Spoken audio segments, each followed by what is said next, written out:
नमस्कार दोस्तों, स्वागत है आपका साइंस एंड टेक्नोलॉजी क्लासेस के यूट्यूब चैनल पर। दोस्तों, आज के इस वीडियो में हम बात करने वाले हैं एनसीईआरटी क्लास 8 सब्जेक्ट साइंस की। बच्चों, पिछली वीडियो में अपन ने पढ़ा था अध्याय 1।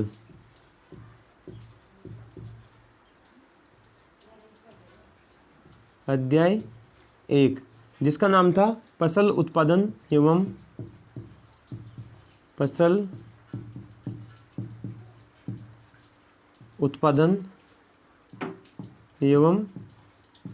प्रबंध, जिसमें अपन ने क्या क्या पढ़ा था एक बार देख लेते हैं। दोस्तों, इसमें अपन ने पढ़ा था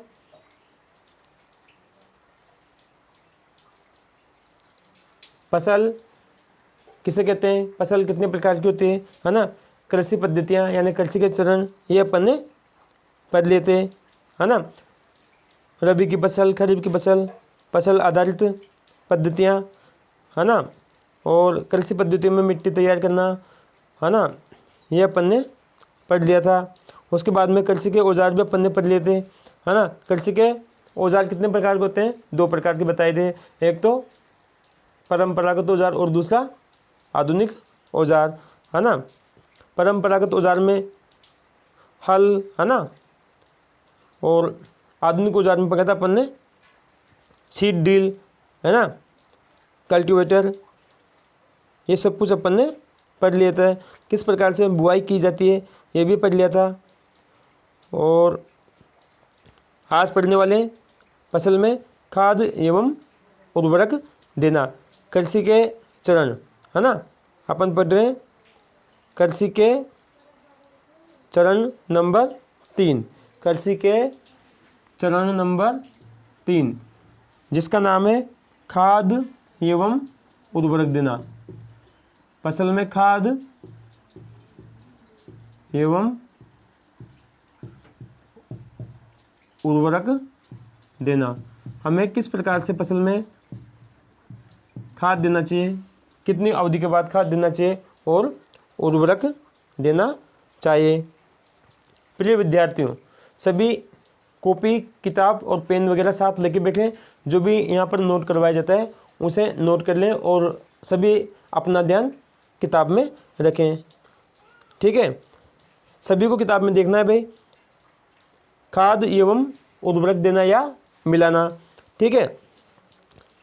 वे पदार्थ जिन्हें मिट्टी में पोषक स्तर बनाए रखने के लिए मिलाया जाता है उन्हें खाद एवं उर्वरक कहते हैं। खाद एवं उर्वरक किसे कहते हैं, वे, है ना, वे पदार्थ होते हैं। खाद एवं उर्वरक किसे कहते हैं ना, खाद एवं उर्वरक वे पदार्थ होते हैं जिन्हें मिट्टी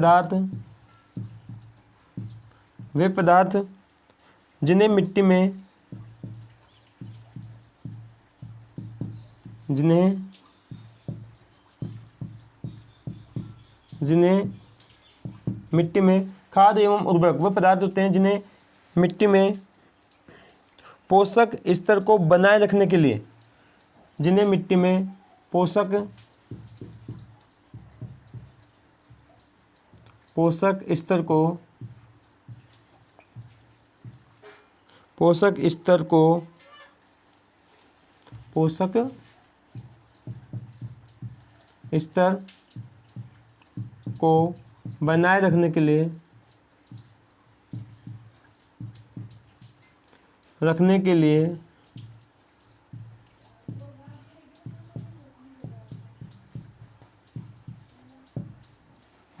बनाए रखने के लिए मिलाया जाता है।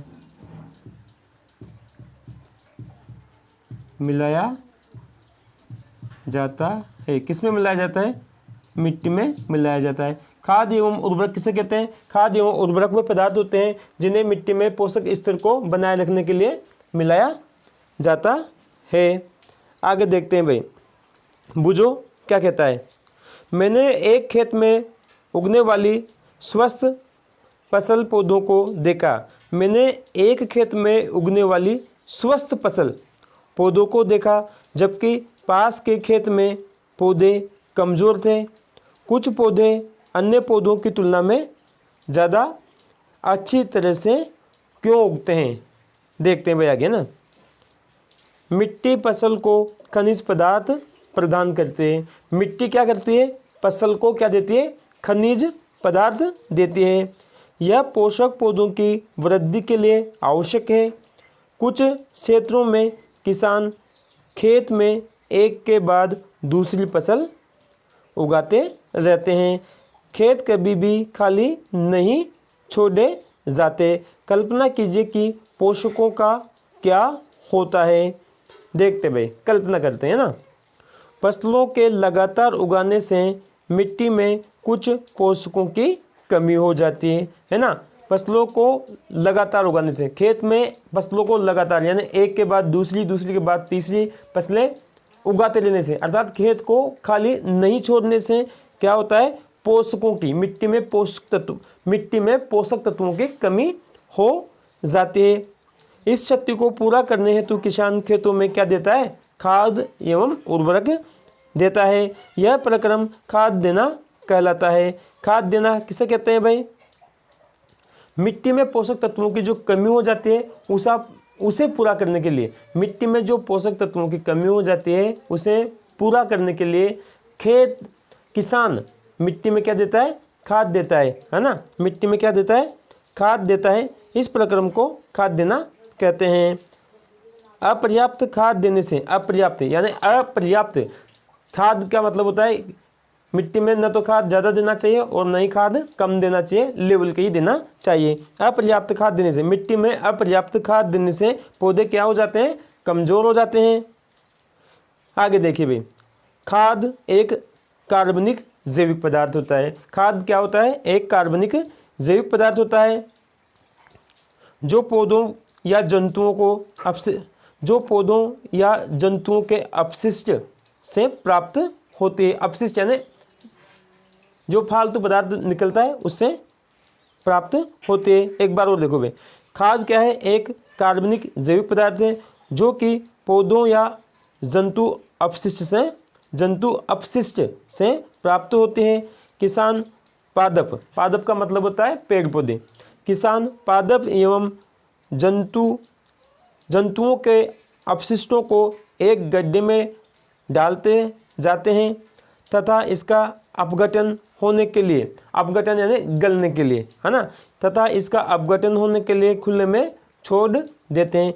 किसान क्या करते हैं भाई, एक खेत के पास एक गड्ढा खेत के पास ना, अपना जो खेत होता है, किसान क्या करता है, अपना जो खेत होता है उसके पास एक गड्ढा खोदता है। उस गड्ढे में जो भी गोबर हो गए, पत्ते, कूड़ा कचरा सब डालते रहते हैं ताकि वो गल जाए। गलने के बाद अच्छी खाद उनकी बन जाती है। आगे देखो भाई, इसका अपघटन होने के लिए खुले में छोड़ देते हैं। अपघटन कुछ सूक्ष्म जीवों द्वारा होता है। सूक्ष्म जीव मैंने पहले भी बताया था, सूक्ष्म जीव वो छोटे छोटे जीव होते हैं जो नग्न आंखों से नहीं देखे जा सकते, अर्थात इन्हें देखने के लिए सूक्ष्मदर्शी यंत्रों का उपयोग किया जाता है। आगे देखिए भाई, आप कक्षा 6 में वर्मी कंपोस्टिंग अथवा केंचुए द्वारा खाद तैयार करने के विषय में भी पढ़ चुके होंगे, बिल्कुल पढ़ा होगा भाई, है ना। आगे देखो भाई, क्रियाकलाप देखते हैं।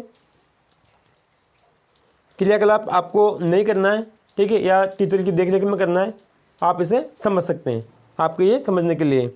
क्रियाकलाप 2 पॉइंट, क्रियाकलाप 1.2 देखो, मूंग अथवा चने के बीज लेकर उन्हें अंकुरित कीजिए। अंकुरित का मतलब उगाइए। इनमें से एक ही आकार वाले 3 नवोद्भिद छांट लीजिए, नए बीज है ना, नए बीज छांट लीजिए। अब 3 गिलास अथवा ऐसे ही पात्र लीजिए, इन पर A, B एवं C निशान लगाइए। गिलास A में थोड़ी सी मिट्टी लेकर इसमें थोड़ी सी गोबर की खाद मिलाइए। गिलास B में समान मात्रा में मिट्टी लेकर उसमें थोड़ा सा यूरिया मिलाइए। गिलास C में कुछ मिट्टी लीजिए बिना कुछ मिलाए। भाई देखो क्या करना है, मूंग अथवा चने के बीज लेने हैं, अंकुरित बीज लेने हैं, ठीक है। 3 गिलास लेने हैं। ए में क्या करना है, मिट्टी मिलाना है ना। 2 में गोबर मिलाना है और तीसरे में मिट्टी मिलाना है, कुछ नहीं मिलाना है, ठीक है। ए में क्या मिलाना है, थोड़ी सी मिट्टी लेकर इसमें थोड़ी सी गोबर। गिलास 1 में थोड़ी सी मिट्टी लेकर थोड़ा सा गोबर मिलाना है, ठीक है। बी में क्या करना है, बी वाले गिलास में मिट्टी लेना, समान मात्रा में मिट्टी लेकर थोड़ा सा यूरिया। बी वाले गिलास में मिट्टी लेना है और यूरिया मिलाना है। सी में क्या करना है, मिट्टी लेने बिना कुछ मिलाए, इसमें कुछ नहीं मिलाना है, ठीक है। आगे देखते हैं। चित्र 1.3a में देखना है। अब इनमें पानी की समान मात्रा डालकर सुरक्षित स्थान पर रख दीजिए। प्रतिदिन पानी देते रहिए। 7 से 10 दिनों के बाद इनकी वृद्धि को नोट कीजिए, जो कि आप चित्र में देख सकते हैं। इसमें ए वाले में थोड़े कम हो गए, बी वाले में अच्छे हो गए, सी वाले में भी कम हो गए, बी वाले में अच्छे हो गए। बी वाले गिलास में अपन ने क्या मिलाया था, बी वाले गिलास में मिट्टी और यूरिया मिलाया था भाई, ठीक है। आगे देखते हैं। क्या तीनों गिलासों के पौधों में वृद्धि की गति एक समान है? बिल्कुल नहीं है, बिल्कुल, है ना।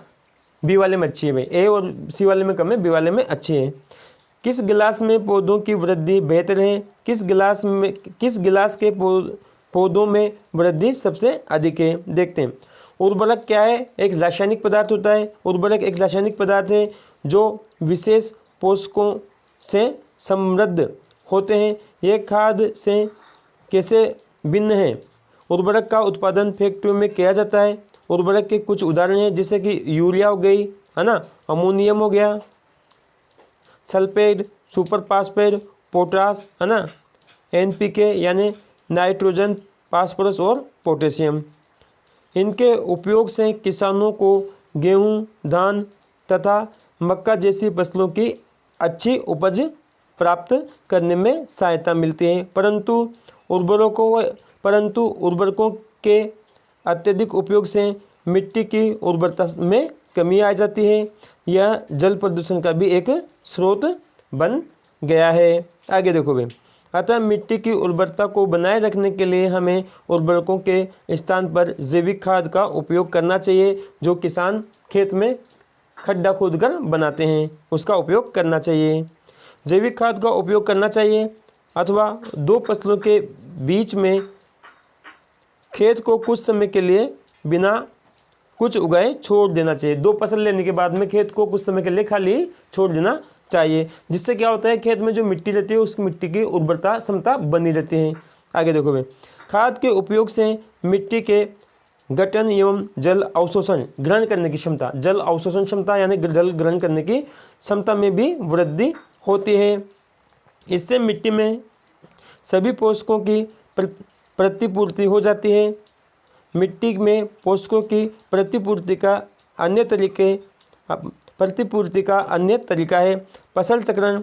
यह एक फसल के बाद खेत में दूसरे किस्म की फसल एकांतर क्रम में उगाकर किया जा सकता है।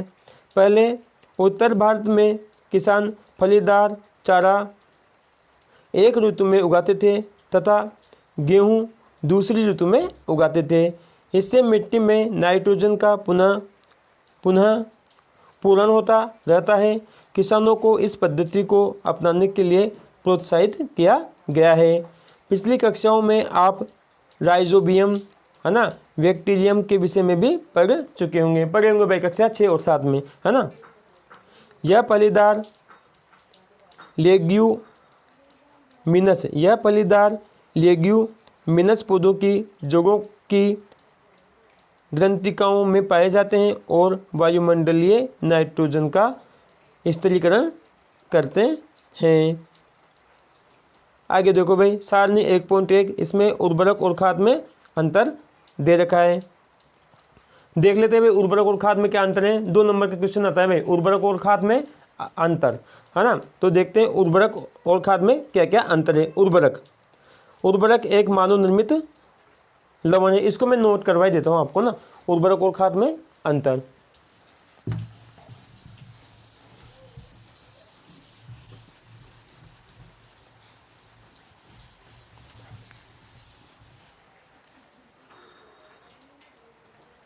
ये हो गया उर्वरक, शायद इस पे नहीं चल रहा,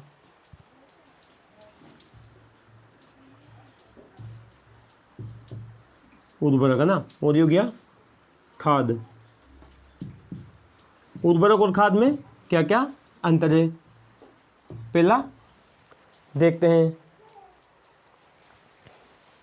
उर्वरक एक मानव निर्मित लवण है। उर्वरक क्या है, एक मानव निर्मित लवण।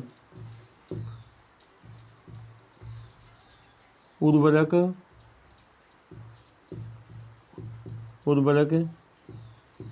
एक मानव निर्मित लवण है। उर्वरक क्या है, एक मानव निर्मित लवण होता है भाई, है ना, लवण है। जबकि खाद क्या है, खाद एक प्राकृतिक पदार्थ है जो गोबर एवं पौधों के अवशेषों के विघटन से प्राप्त होता है। देखो भाई, खाद एक क्या है, प्राकृतिक पदार्थ है। खाद एक प्राकृतिक पदार्थ है जो गोबर एवं पौधों के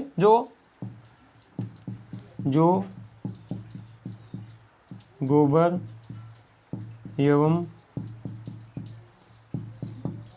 पौधों के विघटन यानी गलने से, पौधों के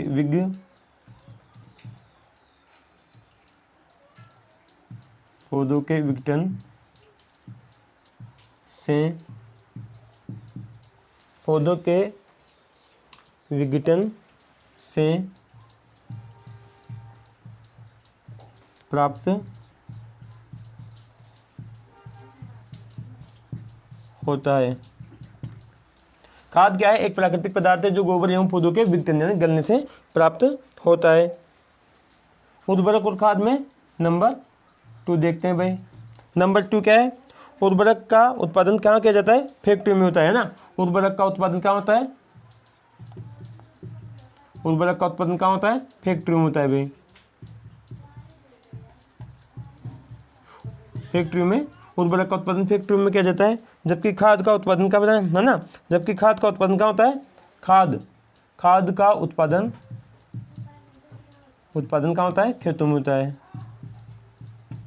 खेतों में किया जाता है ना।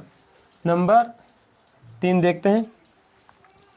उर्वरक से मिट्टी को हुमस प्राप्त होती है ना। उर्वरक से क्या होते हैं, है ना, उर्वरक से क्या होता है, मिट्टी को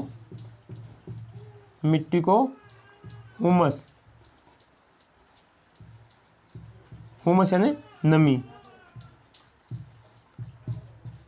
प्राप्त होती है ना, प्राप्त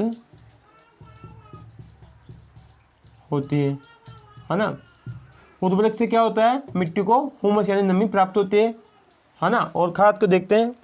खाद से मिट्टी को हुमस प्रचुर मात्रा में प्राप्त, देखो भाई उर्वरक है ना, उर्वरक में क्या है, मिट्टी को हुमस यानी नमी प्राप्त नहीं होती है ना, प्राप्त नहीं होती है, नहीं सॉरी भाई गलत कहते हैं, नहीं होती है।